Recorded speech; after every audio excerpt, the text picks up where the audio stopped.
Bawat kwento may kwenta. Bawat istorya, ikaw ang bida. Kwento natin.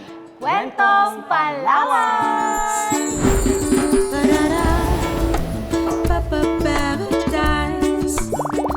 Hello!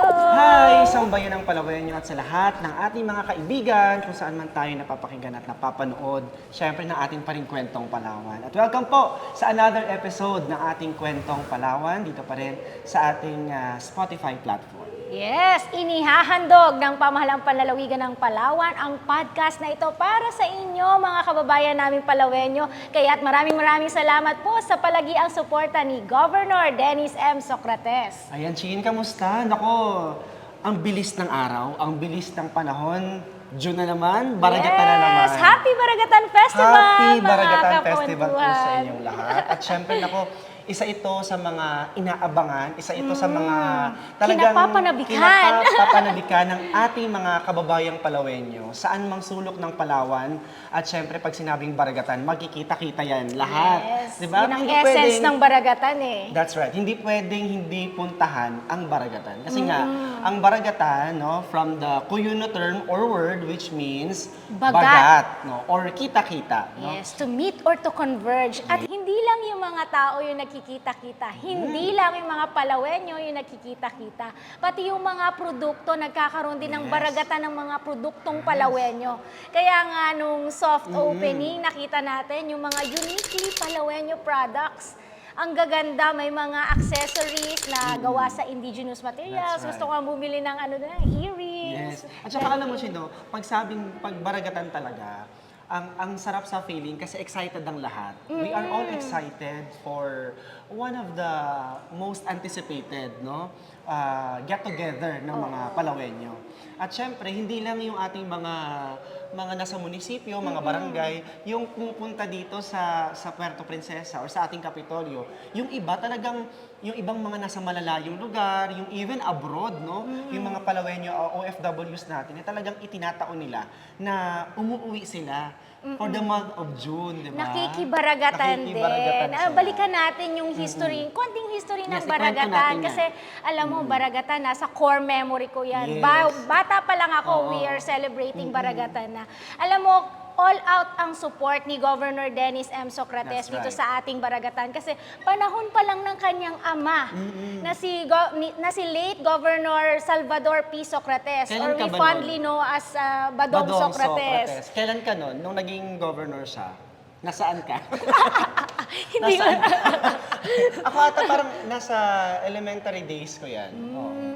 Nung naging governor siya. Okay, wala yata ako niyan sa Palawan, but nung panahon niya ni Governor Salvador Socrates, Yes. he initiated the celebration of a provincial festival. That was in 1997. Ay, nasa Bulacan pala ako niyan. Oo. That was 27 years ago na, no? And it was then known as Palawan Expo. Oh, okay, Palawan Expo. So wala pang Baragatan Festival noon. So it's technically a convergence na rin, no? But Palawan Expo, the first event, no, na hineld para dito sa anticipated event ng provincial government. Oo, but after 3 years kasamang Sino, naging ano na siya, Baragatan, which is very apt. Ang napakaganda ng term kasi yun naman yung Oo, desire ng mga leaders natin Yes, sa that's government, no, to converge yung Yes. para to make a venue for convergence ng mga tao, ilapit yung gobyerno sibil ng Palawan sa That's mga right. Palawenyo kasi it is also a celebration of the anniversary or the founding anniversary of the civil government of Palawan. Way back, tinakwento mo, kung 1997 siya, parang grade 1 ako. Oh, grade 1 ka Parang pa lang noon. grade 1 ako noon, if I elementary remember. days natin. Elementary days natin yan. Pero, Baragatan talaga, alam mo, in the heart of the Palawenos talaga, hindi na pwedeng mawala sa mapa yan. Hindi na pwedeng mawala sa kalendaryo yan. Pag sabing June. At syempre, pag sa June, di ba yung season natin dito, maulan. Maulan siya. Kaya pag sinabing Baragatan na, or maulan na, di sabihin Baragatan na yan. But anyway, isa sa mga inaabangan, isa sa mga talagang very excited ang ating mga kababayan no, for the month of June, especially the Baragatan, yung mga iba't ibang mga events and activities. Di ba? Mga competitions. Yes. At alam natin, ang provincial government, we are all gearing towards doon sa kapakanan ng ating mga kababayan. Lalong-lalo yung ating mga nasa munisipyo, yung LGU. Oo. We have 23 municipalities. So, could you imagine, yung 23 munisipyo na yun, magkikita-kita, no? Dito, dito. in the heart of Palawan, which is the capital of the province of Palawan, city of Puerto Princesa. Anong pag-usapan natin, no? Very konti lang pag-usapan natin. Kasi, ang Palawan, ano ang shape yan? Umbrella-like shape. Umbrella-like Kaya ano shape. siya, paragwa, di ba? Yes, Tawag ma'am. ng mga Spanish. Paragwa, oo. Oo, So, para parang- siyang umbrella. Oo, so mahaba, no? Ibig sabihin from north to south, and then the city of Puerto Princesa is in the heart, nasa oo gitna. nga. Kumbaga, meeting halfway, and the north and the south. Oo, ang ganda, Ang no? ganda. At saka, when it comes to culture, melting pot tayo eh. Wala tayong sabihin nating Cuyunon, parang northern part of the Palawan meron.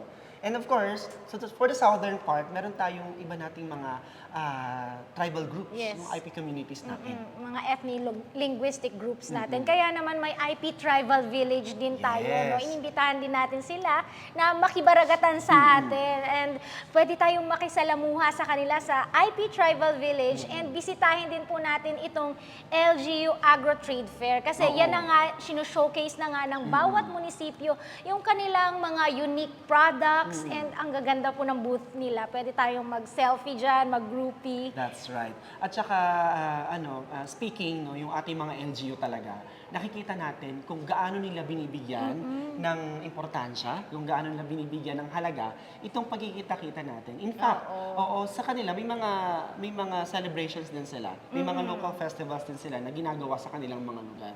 And I believe, yung mga festivals na yon, no, after na mag-conduct na kanila or mag-held na kanilang mga local festivals, ay yung mga events and activities, yun yung dinadala nila dito sa Barangatan. Oo. Diba? Napakaganda nga. 24 years na nating sineselebrate itong Baragatan. That's Kaya, right. alam mo, nasa core memory ko talaga to mga high school days ko. Very special sa akin yung Baragatan dahil yan, nakikijoin kami sa mga barkada, kasama Oo. sa barakalan. Oo. At masaya rin yung food trip dito. Yun nga, nung soft opening, nung June 7, June 7. ay, ang saya-saya dahil nagbukas na ang meriendahan sa Baragatan, pati yung karaanan with That's konsyerto sa Baragatan. Kaya yayain na ang mga kapamilya, kapuso at nobyo at nobya. Sama na yan. Sama niyo na rin yan. Well, Mag-date anyway, kayo. ikaw, matanong kita, ano ba yung pinaka gusto mo or kumbaga sabihin nating favorite event or activity mo sa Baragatan? Ay, gustong-gusto ko yung sponsors night. Sponsors Oo. night. Eh, kasi Ay, oo, libreng concert para sa mga Palawenyo, Oo, di ba? oo. At syempre, maraming salamat din sa ating mga sponsors na patuloy na sumusuporta sa ating provincial government. Kasi itong mga sponsors natin, they would really want to be part of this grand celebration ng Baragatan. Oo. And napakaganda nga ng ating tema, akmang-akma, mayamang Yes. sining at kultura, kakaibang mga kaugalian at Yes. tradisyon, may tagisan ng lakas, talino at talento, natatanging produktong Palawenyo. So Ang ganda, all no? in one na. Nandito na All in lahat-lahat. one, Oo. Kumbaga, wala ka nang hahanapin Correct. pa. Nandito na lahat. Kaya't Kumbaga. makisaya na, di ba, mga kababayan natin. At syempre, ito ay inihahandog ng pamahalaang panlalawigan ng Palawan sa sambayanang Palawenyo. Sa pamumuno, syempre, ni Governor Dennis M. Socrates. At syempre, naku, wala na tayong sapat na oras. Gustuhin man natin magkwento pa sa kanila ng maraming Oo kwenta. nga. Pero, naku, abangan niyo po kami sa aming susunod na episode sa ating pong Kwentong Palawan dahil tuloy-tuloy ang ating kasiyahan sa Baragatan. Asahan po ninyo na magiging masaya at makulay ang ating selebrasyon kasama ang buong sambayan ng Palawenyo. Oh, partner, ano ba ang pa-hashtag mo dyan? Okay, sige, bago tayo tuluyang mag-bye-bye sa ating mga kaibigan at syempre sa ating mga friends at magha-hashtag muna tayo, partner. Sino bang mauuna? Ako, ikaw? Ikaw na. Ako Ikaw na. magaling dyan. Sige talaga akong binoboke ng partner. But anyway, ang aking hashtag for this episode, Baragatan na naman, masaya na naman. Yes, ang ganda nun. Ako naman, hashtag makiisa at makisaya. Yun lang. Let's go here and experience Baragatan. At tayo magbaragat-bagat, makita-kita ho tayo dito sa Kapitolyo at mula June 7 hanggang June 23 dito po sa ating provincial government. Maraming salamat po sa inyong lahat dahil bawat kwento may kwenta. Bawat istorya, ikaw ang bida. Kwento natin. Kwentong Palawan!